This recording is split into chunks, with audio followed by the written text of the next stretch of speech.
முன்னாடி மாதிரி இல்லைங்க நம்ம தமிழ்நாடு இப்போ நிறைய ரூல்ஸ் அண்ட் ரெகுலேஷன்ஸ் போட்டு நிறைய ரூல்ஸை வந்து ஸ்ட்ரிக்ட் பண்ணிருக்காங்க. நம்ம தமிழ்நாட்டுல இருக்கிற பெண்களுக்கு பாதுகாப்பு தான் முன்னுரிமை அப்படின்ற மாதிரி நிறைய பாதுகாப்புக்கான நிறைய விஷயங்களை வந்து தமிழ்நாடு கவர்மெண்ட் வந்து இம்ப்ளிமெண்ட் பண்ணிருக்காங்க.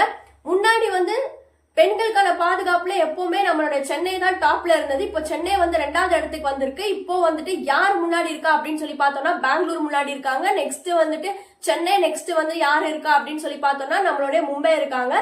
இப்படி இருக்கிற பட்சத்துல நம்ம தமிழ்நாடு கவர்மெண்ட் வந்து ஒரு பொண்ணை வந்துட்டு ஒரு நார்மலா ஒரு பையன் விளையாட்டா ஃபாலோ பண்ணாலே அவரோட லைஃபை காலி பண்ற அளவுக்கு அவருக்கு வந்து என்ன பண்ணிருக்காங்க அப்படின்னா ஸ்ட்ரிக்டா ரூல்ஸை வந்து கொடுத்திருக்காங்க. அது மட்டும் இல்லாம ஒரு பெண்ணோட பாதுகாப்பு தான் நமக்கு முக்கியம் அப்படின்ற பட்சத்துல சிசிடிவி வந்து எல்லா இடத்துலயுமே பொருத்தப்படணும் அப்படின்ற மாதிரி சொல்லியிருக்காங்க.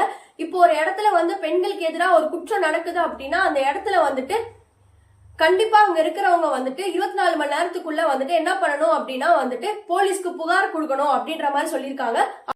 உங்க ஃப்ரெண்ட்ஸ் யாருன்னா விளையாட்ட எதனா பொண்ணை ஃபாலோ பண்றாங்க அப்படின்னா உஷாரா இருந்துக்கோ அப்படின்னு சொல்லிட்டு இந்த வீடியோ வந்து அவங்களுக்கு ஷேர் பண்ணுங்க. அது மட்டும் இல்லாம நம்ம வீடியோல ஸ்டே டியூன்டா இருங்க. And thank you.